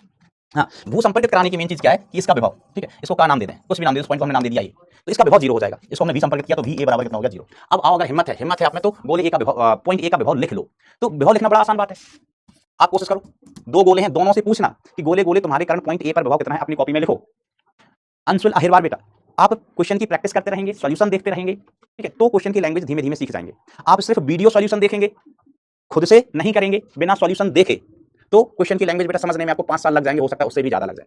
लेकिन अगर आप घर पर वीडियो सॉल्यूशन पॉज करके, वीडियो सॉल्यूशन हटा के, नोट्स का भी सॉल्यूशन हटा के सिर्फ क्वेश्चन खुद से पढ़ेंगे, खुद से ट्राई करने की कोशिश करेंगे, 1 महीने में आप क्वेश्चन की लैंग्वेज समझने लग जाओगे। तो इसके कारण ए पर विभव, इसके कारण बी पर विभव, तो कितना हो गया? के छोटा Q अपॉन R प्लस के बड़ा Q अपॉन 3R, खत्म बात। यही आया क्या? सर कैसे? हमने कहा देखो, हमने इस सेल से पूछा कि बिंदु ए कहां पर है, इस सेल ने कहा, अंदर वाले गोले ने कहा बिंदु हमारी सतह पर है, तो सतह पर विभव क्या होता है? Q अपॉन त्रिज्या। तो Q कितना है? स्मॉल q, त्रिज्या कितनी R। हमने बाहर वाले गोले से पूछा तुम्हारे कारण इस पर विभव कितना है, तो बाहर वाले ने कहा कि हमारे अंदर है, अंदर, तो अगर कोई बिंदु हमारे अंदर है तो विभव उतना ही होता है जितना कि हमारी सतह पर होता है। तो इसकी सतह पर विभव कितना? K कैपिटल Q और इसकी त्रिज्या that is 3R, that is 3R। तो बस विभव कितना कर देना है? 0। इसमें से K अपॉन R भाई साहब कॉमन ले लो, तो यहाँ क्या बचा? छोटा q प्लस Q/3, ये 0 में चला गया, तो capital Q plus Q/3 is equal to 0, 0 नहीं 0, तो is equal to minus Q/3। Switch S खुला है तो आंतरिक गोले पर विभव बाह्य गोले के समान है। ओ माय गॉड, पहले स्विच खुला वाला सिचुएशन तो देखना है। हाँ सही बात है बेटा, सही बात है। देखो जब स्विच खुला है तो इस पर तो कोई आवेश है नहीं, इस पर कोई आवेश है नहीं, तो जब स्विच S खुला है तो इस पर विभव लिखेंगे, तो हम कहें अंदर वाले के कारण, अंदर वाला रो देगा, हम पे आवेश ही नहीं है जब स्विच S खुला है। जब स्विच S खुला है, तो अंदर वाले गोले पर आवेश ही नहीं है। Q अंदर वाला कितना है? 0 है। स्विच S खुला है तो अंदर वाले पर आवेश ही नहीं है। आवेश किस पर है? सिर्फ बाहर वाले पर, सिर्फ बाहर वाले पर। तो बाहर वाले के कारण इस बिंदु पर आवेश कितना होगा? विभव कितना होगा? KQ/R, KQ अपॉन 3R, है ना? कितना होगा बेटा? विभव कितना होगा? KQ upon 3R। और इसकी सतह पर कितना होगा? इसकी सतह पर भी विभव कितना होगा? KQ अपॉन 3R, है ना? KQ अपॉन 3R, यही V इनसाइड होगा, यही V सरफेस होगा, बड़े गोले के कारण। छोटे पर तो आवेश ही नहीं है, बड़े गोले के कारण। फुटके वाले गोले पर तो बेटा हता ही ना। जब स्विच एस बंद करते हैं तो अंतर गोले का विभव शून्य हो जाता है। बिल्कुल सही बात है। स्विच एस को बंद किया मतलब अर्थ हो गया तो विभव शून्य हो गया। सर मुझे अनब्लॉक कर दो। बेटा एबीसी आप अनब्लॉक होंगे तभी तो मैसेज भेज पा रहे हैं। आप अनब्लॉक होंगे, ब्लॉक होते तो मैसेज ही नहीं भेज पाते। जब स्विच एस बंद है तो आंतरिक गोले पर प्राप्त आवेश माइनस का क्यू। बिल्कुल सही है, कैलकुलेट करके बताइए, है ना। बिल्कुल सही है भैया, 3 3 सही है, 3 3 सही है। स्विच बंद करने पर निकाय की धारिता बढ़ जाएगी। ओ my God, O my God. जिसका क्या जवाब है भाई, ये तो बढ़िया सवाल हो गया। दीपक कुमार कह रहे हैं ये रॉन्ग है। बेटा तुम एग्जाम में रॉन्ग कराना तुम रॉन्ग, तुम्हें दुगने नंबर मिलेंगे। हम आपको बताएं कि भैया कि यहाँ का विभव यहाँ इसमें तो आवेश है नहीं, इसको तो भूले जाओ। देखो जब स्विच एस खुला है मेरे पगलेट, इसको भूले जाओ। स्विच एस खुला है, इसको भूल जाओ, भूल गए। अब चाहे आप ये वाला बिंदु ले लो चाहे ये वाला बिंदु ले लो, दोनों पर विभव सेम, क्योंकि गोले की सतह पर जितना विभव होता है उतना ही अंदर होता है। अंदर वाले गोले पर आवेश है नहीं तो उसका तो कोई मतलब ही नहीं है। My dear friend, my dear friend, अब ये वाला सवाल पेचीदा बन गया बच्चा, क्या करें मास्टर, ओ मास्टर क्या करें। स्विच एस बंद करने के बाद निकाय की धारिता, देखो अभी निकाय की धारिता कितनी है, अंदर वाले गोले पर तो कोई आवेश को ऐसा हटाना है यार। बैटरी कहाँ लगाए हैं ये, किस निकाय कौन से बिंदुओं के सापेक्ष धारिता देखना है यार इनको।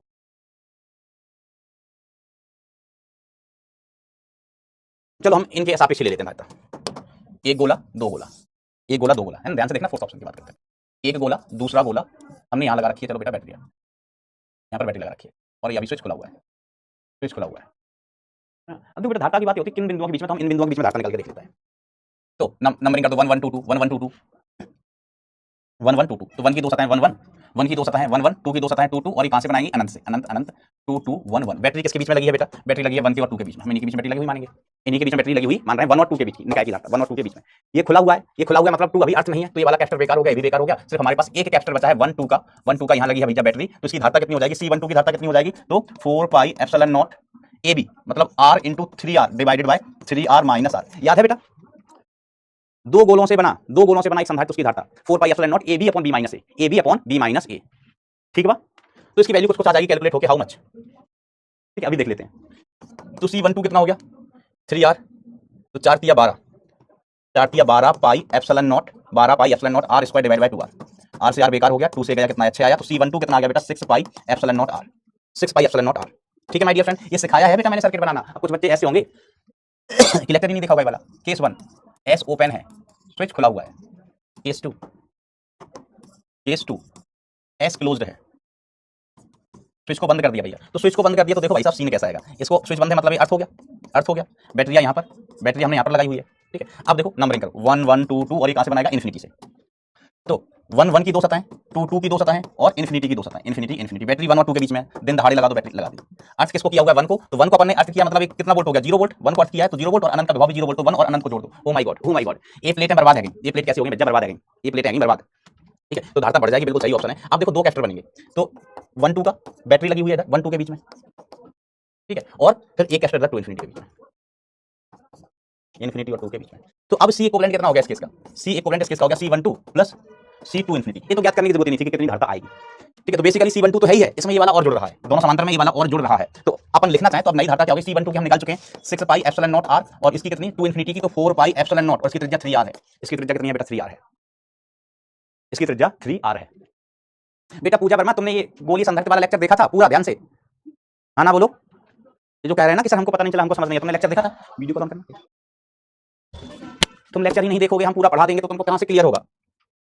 एक दिन छोड़ के एक दिन लेक्चर देखोगे, ऐसे आईटी नहीं निकलती भैया। 18 पाई सुनो, धारिता बढ़ गई भैया। और जिन्होंने लेक्चर देखा है उन्होंने क्वेश्चन हमने जब करवाए थे उन्हें मजा आ रहा होगा कि यार ऐसे ऐसे क्वेश्चंस हम कर पा रहे हैं, समझ रहे हो। चारों सही हैं, ये चारों सही हैं। मजाक चल रहा है क्या, आईटी मजाक है। ध्यान से पढ़ो तो बेटा मजाक ही है, रेगुलर पढ़ो, नियमित पढ़ो तो मजाक ही है।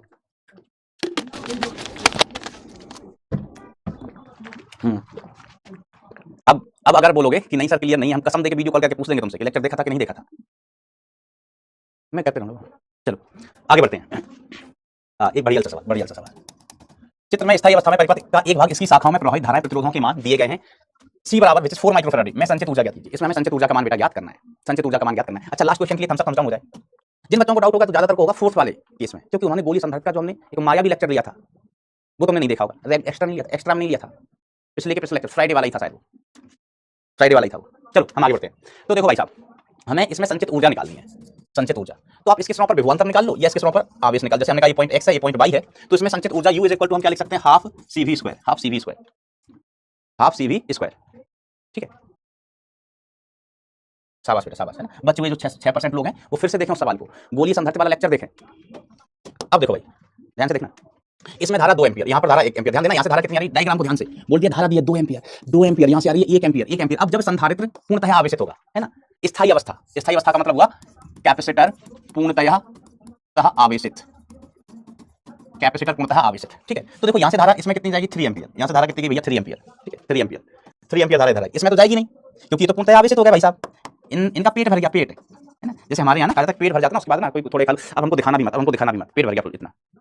जैसे जिस दिन में घर पर पानी पूरी बनती है ना, हमारे घर पर पानी पकौड़ी फुल के फुचके जो भी बोला जाता है पानी बतासे, उस दिन मैं इतनी पानी पूरी खा लेता हूँ ना, कोई हमको कोई दूसरी चीज खाने को बोलता है, दिखाना भी मत, दिखाना भी मत ऐसा। तो ये आवेश का, सॉरी ये कैपेसिटर का पेट भर चुका है। अब ये कह रहा है ना कि हमको आवेश दिखाना भी मत, इसमें नहीं जाएगी कोई धारा। तो धारा 3 एम्पियर, 3 एम्पियर इधर से यहाँ 2 एम्पियर जा रही है, यहाँ से देखो, अरे भैया समझना, यहाँ से कितनी धारा आई 3 एम्पियर, 3 एम्पियर। तो इधर से 3 एम्पियर आई है, यहाँ 2 एम्पियर जा रही है, तो इसमें कितनी जा रही होगी बेटा 1 एम्पियर। सोचो सोचो, इसमें 2 एम्पियर जा रही है, इसमें 2 एम्पियर जा रही है, यहाँ से 3 एम्पियर आई है, 3 एम्पियर आई है, तो यहाँ कितनी जाएगी 1 एम्पियर। किसी भी संधि पर आने वाली धारा बराबर जाने वाली धारा, आने वाली 3, जाने वाली इधर 2 है, तो इधर कितनी होगी 1 एम्पियर। तो अपन को यहाँ पर पता चल गया धारा सभी प्रतिरोधों में। अब हम x और y के बीच का विभवांतर लिख रहे हैं, है ना, हाफ सी वी स्क्वायर में।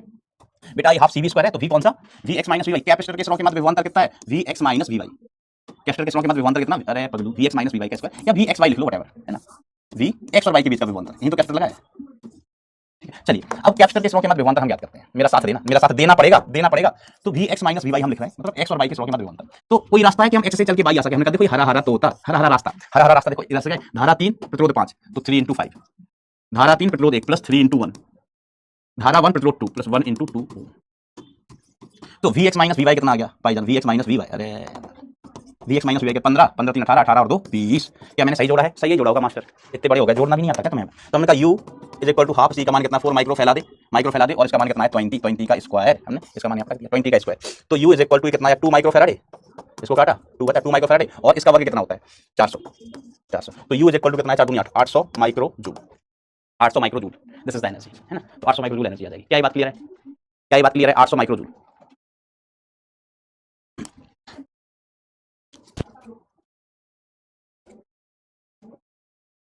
अगला सवाल देखिए, प्रदर्शित परिपथ में स्थायी धारा के साथ संधारित्र के स्रों पर विभव पतन, स्थायी धारा के साथ संधारित्र के स्रों पर विभव पतन। स्थायी धारा के साथ, स्थायी धारा का मतलब हो गया बेटा अंतिम अवस्था, अंतिम अवस्था, ओ माय गॉड, अंतिम अवस्था। अंतिम अवस्था में भैया संधारित्र तय बोल जाएगा, संधारित्र क्या बोल जाएगा तय। इस ब्रांच में कोई धारा नहीं होगी, इस ब्रांच में कोई धारा नहीं जाएगी, कोई धारा नहीं जाएगी। ठीक है, अब हमारे पास जो परिपथ बचेगा, जो लूप बचेगा बेटा, वो ये वाला बचेगा, है ना। यहाँ से ये वाला लूप बचेगा, ये परिपथ बचेगा, इसमें तो कुछ जाएगा नहीं, इसमें जाएगा नहीं। तो हम धारा का मान निकाल लें। तो देखो दोनों बैटरियां विपरीत दिशा में धारा भेज रही हैं, ये इधर धारा भेजेगी, इधर धारा भेजेगी, तो हम आई लिखें, I is equal to V net upon R equivalent, upon R equivalent. तो वी नेट का मान कितना है, वी आर इक्विवेलेंट कितना हो गया 3r, ये r और ये वाला 2r, ऊपर वाला r नीचे वाला 2r। समझ गए ना, ये घटाया क्यों, वी नेट मैंने वी क्यों लिख दिया, ये बेसिकली क्या होगा 2v minus V is equal to V upon 3r। आप चाहो तो एक लूप का नियम भी लगा सकते हो, जैसे हम यहाँ से चलें तो माइनस का v प्लस का आई आर, माइनस का v प्लस का आई आर, मैंने धारा यहाँ मान ली है, मैंने धारा यहाँ मान ली है। ठीक है, फिर इधर धारा गई तो प्लस का 2r इंटू आई और प्लस का 2 वोल्ट बराबर 0, प्लस का 2 वोल्ट बराबर 0, है ना। लूप का नियम भी लगा सकते हो। तो बेसिकली क्या होगा 3ir is equal to minus का v, तो i is equal to minus v upon 3r। Loop का नियम लगा के भी बेटा आप धारा ज्ञात कर सकते हो, लूप का नियम आपको लगाना आता है। वैसे हमने कहा कि हमने डायरेक्ट देखा, ये धारा इधर भेजेगी, ये धारा इधर भेजेगी, दोनों धाराएं विपरीत है। ठीक है, और वास्तव में धारा किस दिशा में होगी, हमने कहा ये वाली बैटरी बड़ी है, ये वाली बैटरी बड़ी है, इसलिए वास्तव में धारा कहाँ होगी, इधर होगी, है ना। जैसे मैंने इधर धारा मान ली थी ना, देखो मान नेगेटिव आ गया था, मान कैसा आ गया था भैया, नेगेटिव आ गया था। ठीक है मास्टर, तो हमें आई मिल गया। अब देखो संधारित्र के स्रों पर हमें विभवांतर लिखना है, संधारित्र के स्रों पर विभवांतर। तो भैया इसमें संधारित्र के स्रों पर हमें विभवांतर लिखना है। ओ my God, O my God master कैसे लिखोगे तुम, मैं तो हिम्मत ही नहीं बची, हिम्मत ही नहीं बची। सही कह रहा हूँ, सही कह रहा हूँ, तुम कैसे लिखेंगे। तो देखो संधारित्र के स्रों पर हमें विभवांतर लिखना है। ठीक है, तो ये दोनों ब्रांच समांतर में है, ध्यान से देखना भाई, ये दोनों ब्रांच समांतर में है, चाहे ऊपर वाली ले लो नीचे वाली ले लो, ऊपर वाली ले लो नीचे वाली, आपको दिख रही है ये हरी हरी ब्रांच, ये हरी हरी ब्रांच, और ये नीचे वाली हरी हरी, ये दोनों समांतर में। तो हम इनका विभवांतर बराबर करें, तो यहाँ से यहाँ जा रहा हूँ, यहाँ से यहाँ जा रहा हूँ, तो यहाँ से यहाँ जाते हुए लिखूंगा माइनस v प्लस विभवांतर across the plates of capacitor, minus v plus विभवांतर across the plates of capacitor, और यहाँ से यहाँ जाऊंगा, ये बराबर किसका, तो माइनस का 2v प्लस का i into 2r, i into 2r। तो माइनस v प्लस विभवांतर across the plates of capacitor is equal to minus का 2v प्लस i का मान कितना v अपॉन 3r आया था इंटू 2r, r से r बेकार, इसको हम उधर लेके गए तो v across the plates of capacitor, ये कितना बचा माइनस का 2v प्लस का 2v/3 और प्लस का v, तो ये कितना आया 2v/3 माइनस का v, तो माइनस का v/3, आंसर हो गया बेटा v/3। सर माइनस आ रहा है, तो बेटा माइनस ही आया, इसलिए आ रहा है कि जैसे हम यहाँ से यहाँ जा रहे थे, यहाँ से यहाँ जा रहे थे तो हमने वाली प्लेट धन की ले ली थी, माइनस v प्लस लिखा था ना, इसको हमने प्लस v कैपिटल लिखा था, इसका मतलब हमने मान लिया था ये वाली प्लेट कौन सी है, धन की, ये वाली ऋण की। लेकिन वास्तव में ये वाली प्लेट धन की होगी, ये वाली धन की होगी वास्तव में, और ये ऋण की होगी वास्तव में। विभवांतर v/3 ही है, विभवांतर कितना v/3 ही है। ठीक है, ऐसी बात है ना बेटा। देखो ए इस पे धन का इसका ऋण का, अगर आप यहाँ से यहाँ जाओगे तो माइनस का q/c लिख दोगे, यहाँ से यहाँ जाओगे तो प्लस का q/c लिखोगे, ठीक है, हमने इसको पहले प्लस का लिख दिया है, खुद क्वेश्चन ने बता दिया भैया तुमने इसको पॉजिटिव प्लेट लिया है, इसको पॉजिटिव प्लेट लिया है, आंसर -v/3 आएगा, क्योंकि ये पॉजिटिव प्लेट नहीं, ये नेगेटिव होगा, और होना भी चाहिए, धारा इधर से आएगी इधर जाएगी, धारा इधर से आएगी इधर जाएगी, कुछ इधर जाएगी, तो इस पे धारा जाएगी वाली प्लेट पॉजिटिव होनी चाहिए। मजेदार सवाल, मजेदार सवाल बेटा, थम्स अप खेलो। आखिरी लेक्चर है इस टॉपिक का। लूप लॉस भी कर सकते हो, लूप लॉस भी कर सकते हो है ना, ये लूप ही लॉ है एक तरीके से, इसमें इसको आप लूप लॉस भी बिल्कुल कर सकते हो बेटा।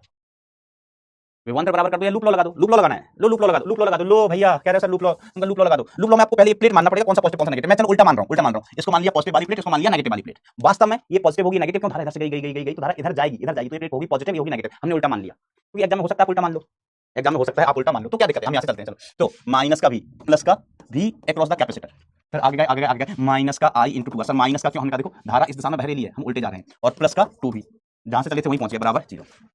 तो v across the plates of capacitor minus i की वैल्यू कितनी भैया बताओ, i की value v/3r into 2r plus का v बराबर 0 है ना, इसका सेटलमेंट हो गया, प्लस v बचा है, r से r बेकार। तो यहां से हमें बचा v across the plates of capacitor, ये उधर गया तो कितना हो गया माइनस का v, इधर गया तो कितना प्लस का 2v/3, 2v/3, तो ये जुड़ के कितना आया माइनस का v/3 आया। लूप लॉ लगा लो, बात वही है भैया, बात वही है, कान पकड़ना था ऐसे पकड़ लो, है पता नहीं, जैसा मन करे वैसे पकड़ लो। वो सवाल हम आपको होमवर्क में देगा, मेंस वाले सवाल तो सब आपको होमवर्क में देंगे, वो नहीं करवाऊंगा मैं ना। मेंस में देखो कैसे लप्पू से सवाल पूछा, लप्पू सवाल, स्थिर अवस्था में दिए गए परिपथ में संधारित्र में चार्ज, स्थिर अवस्था में चार्ज, तो स्थिर अवस्था में भैया ये क्या हो गया, देखो 25 का सवाल है इसी साल का, ये एक स्थिर अवस्था में संधारित्र ओपन सर्किट, आई निकाल दो, पेन भी नहीं चलाऊंगा, आई निकाल लो कितना आया, आई 25 1/5 है ना। देखो आई इज इक्वल टू, मैं लिख के बता देता हूँ 5 है ना, हमने तो निकाल लिया था। अपन क्या कहते हैं, v/r इक्विवेलेंट कहते हैं, v/r इक्विवेलेंट, v का मान कितना है 5, r इक्विवेलेंट कितना है 10 और 5 15, 1/5 एम्पीयर, 1/5 एम्पीयर, ठीक है भैया, 10 और 15 25 होता है। अब कैपेसिटर किस के मध्य, ये पॉइंट x, ये पॉइंट y, ठीक है। तो Q किसमें, कैपेसिटर में, कितना आएगा C इंटू कैपेसिटर के स्रोत के मध्य विभवांतर, तो Q बराबर कितना हो गया C into V, x y के स्रोत के मध्य, तो Q बराबर कितना, C का मान कितना 8 माइक्रोफैराडे, और इसके स्रोत के मध्य विभवांतर, इसके एक्स वाई, देखो कैपेसिटर नहीं तो लगा है, कैपेसिटर नहीं तो लगा, ये दोनों पैरेलल में, तो इसके स्रोत के मध्य विभवांतर IR, V एक्स वाई का मान कितना हो गया I इंटू R कितना है 10 ओम, I इंटू 10 ओम, I का मान हमारे पास है नहीं, क्या है 8 माइक्रोफैराडे, I का मान कितना 1/5, और ये 10 ओम काटा कितना आया 2, Q का मान कितना आ गया 16 माइक्रोफैराडे, 16 माइक्रोफैराडे। अपन इतने अच्छे सवाल करते हैं क्लास में, ये तो मींस के लप्पू से सवाल है, लप्पू से देख लो आंसर 16 ही लिखा होगा, 16 नहीं होता तो बदल देते आंसर, समझ रहे हो कितने लप्पू से सवाल आते हैं, कितने लप्पू से सवाल आते हैं। सवाल ही नहीं, मैं होमवर्क में दूंगा भैया।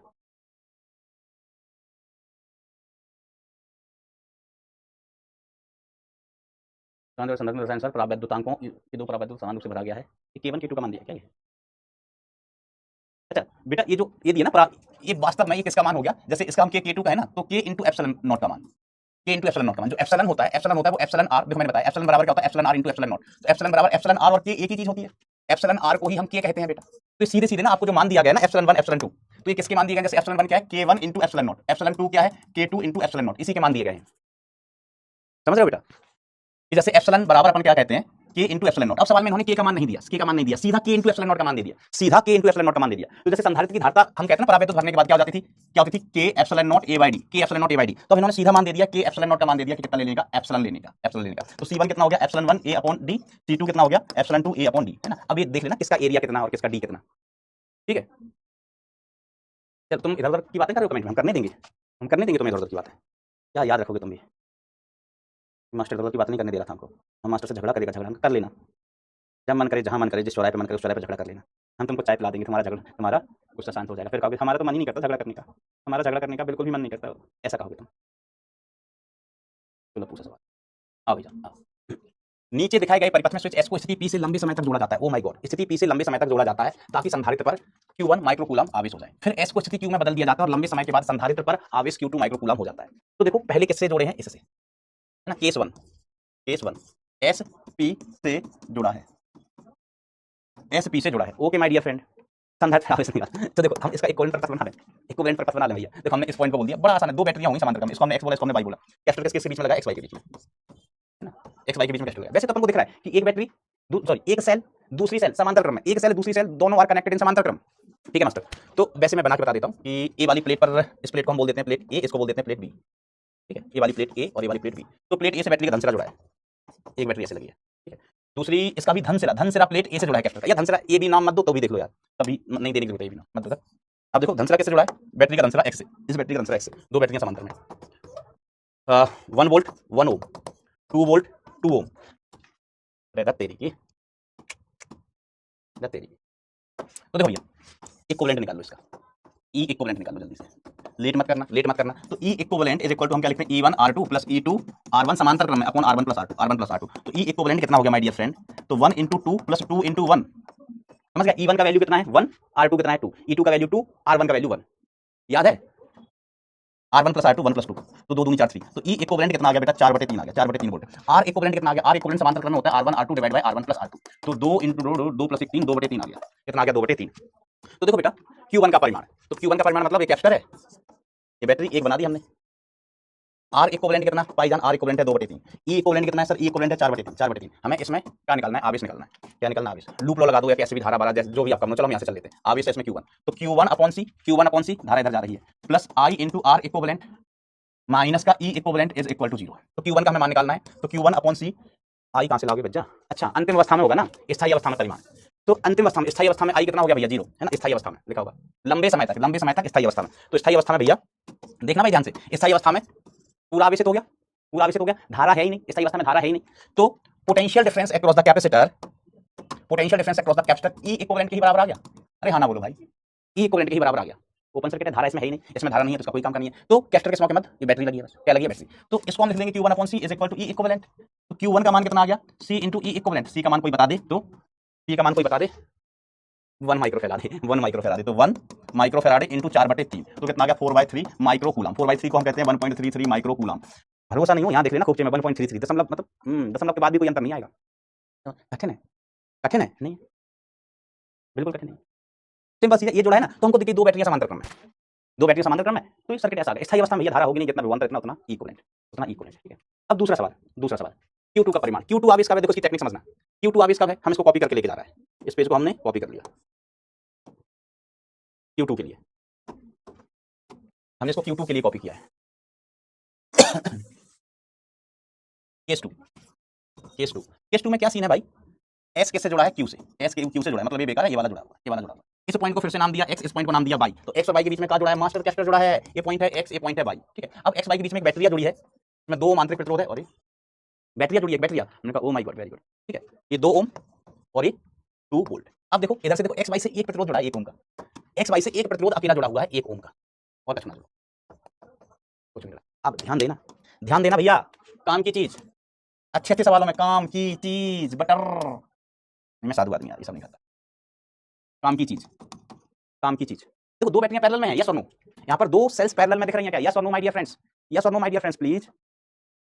वीडियो कॉल करें प्लीज। मैंने बोला कि जिस बच्चे ने लिखा है ना कि समझ में नहीं आया, तो मैं इसको वीडियो कॉल करके कसम दे के पूछूंगा कि उस लेक्चर में तुम आए थे कि नहीं आए थे। तुरंत सभी बच्चों ने लिखना शुरू कर दिया, सर समझ में नहीं आया, समझ में नहीं आया, समझ में नहीं आया। काहे, मास्टर वीडियो कॉल लगाएगा इसलिए? नहीं मास्टर उल्लू नहीं है, दिखता है, दिखता है बट है नहीं, आपको पता है। तो देखो बेटा काम की चीज, ये देखो ये बैटरी कहाँ है, ये बैटरी है नहीं, बैटरी है नहीं, लेकिन आप मानो ना कि ऐसे एक प्रतिरोध है, ऐसे एक प्रतिरोध है, क्या है प्रतिरोध। अब हम इसको क्या करें, प्रतिरोध बना दें और यहाँ पर एक बैटरी लगा दें। सर अपने मन से कैसे कर सकते हो, आंतरिक प्रतिरोध मान लो कितना है R, तुमने आंतरिक प्रतिरोध लगा दी और अपने मन से एक बैटरी लगा दी, अपने मन से एक बैटरी लगा दी। तो क्या मैं ऐसा कर सकता हूँ, क्या मैं ऐसा कर सकता हूँ, मैं ऐसा कर सकता हूँ? सर नहीं कर सकते। हमने कहा हम कर सकते हैं, हमारे पास कलम है, हम कुछ भी कर सकते हैं। हम यहाँ पर बैटरी लगा देते हैं, E is equal to 0 volt का। Oh my God sir, oh my God, ऐसा तो कर ही सकते हो, बैटरी तो लगा सकते हैं E बराबर 0 वोल्ट का। तो भैया मैंने कहा किया, यहाँ पर बैटरी लगा दी है, यहाँ 2 सेल्स थे नहीं, हमने लगा दी। इसको चलो हमने नाम दे दिया E1, ये R1, इसको नाम दिया R2, इसको नाम दे दिया E2, E2 कितने का 0 वोल्ट का, ये कितने का है। बात समझ में आई, बात समझ में आई। हम 0 वोल्ट की बैटरी लगा सकते हैं। मैंने कहा मेरे हाथ में क्या है, आपने कहा कुछ नहीं, हमने कहा हमारे हाथ में बैटरी है 0 वोल्ट की। तो अब क्या, अब क्या कुछ नहीं, यहाँ से E इक्विवेलेंट निकालो, E इक्विवेलेंट, E इक्विवेलेंट क्या होता है, E1 R2 plus E2 R1 divided by R1 plus R2। तो बेसिकली इसका मान कितना आ जाएगा, E1 कितना है 2 वोल्ट, R2 कितना है, R2 कितना है 1 ओम, 1 ओम प्लस E2 कितना है 0 वोल्ट, E2 कितना है 0 वोल्ट, R2 कितना है 2 ओम divide by R1 plus R2 बोले तो 1 ओम प्लस 2 ओम। तो ये कितना होगा, ऊपर बताया 2 वोल्ट, मतलब नीचे बताया 3, 2 वोल्ट अपॉन 3 आ जाएगा, 2 वोल्ट अपॉन 3। तो बेटा जो अगला सवाल है इसमें हमने क्या किया, ये हमारा कैपेसिटर है, ये R इक्विवेलेंट, यहाँ पर एक E इक्विवेलेंट, E इक्विवेलेंट का मान कितना आया 2V/3 आया है, R इक्विवेलेंट का मान 2/3 ही होगा, क्योंकि R इक्विवेलेंट वही समांतर में 2 × 1 डिवाइड बाय 2 + 1। तो जब स्थायी अवस्था में, स्थायी अवस्था में, स्थायी अवस्था में V across capacitor is equal to E equivalent, V across the capacitor is equal to E equivalent हो जाएगा। C बराबर कितना है 1 माइक्रोफैराड है, C बराबर कितना है 1 माइक्रोफैराड। तो V अक्रॉस द कैपेसिटर कितना, Q2/C is equal to 2V/3। तो Q2 is equal to 2V/3 into C which is 2V/3। C का मान कितना है 1 माइक्रोफैराड। तो Q2 का मान कितना आ गया 2/3 माइक्रो कूलम भाग दो 0.66 या 0.67 माइक्रो कूलम। बोलो भैया यही आंसर लिखो है। कठिन है, कठिन है। मेंस के सवाल मैं आपको होमवर्क दूंगा, वो आपको खुद करना है। एक दो कुछ अच्छे सवाल होंगे ना, तो पूरे चैप्टर में पूरे पेपर में एक दो सवाल अच्छे मिलते हैं मेंस में, वो मैं बता दूंगा, होमवर्क दूंगा। लेकिन प्लीज ट्राई करना। कुछ बच्चे ऐसे होते हैं ना, हमने 20 होमवर्क दिए, घर पे ट्राई नहीं किए, तो पूरा लेक्चर 20 होमवर्क डिस्कस करने में चला गया। ओके,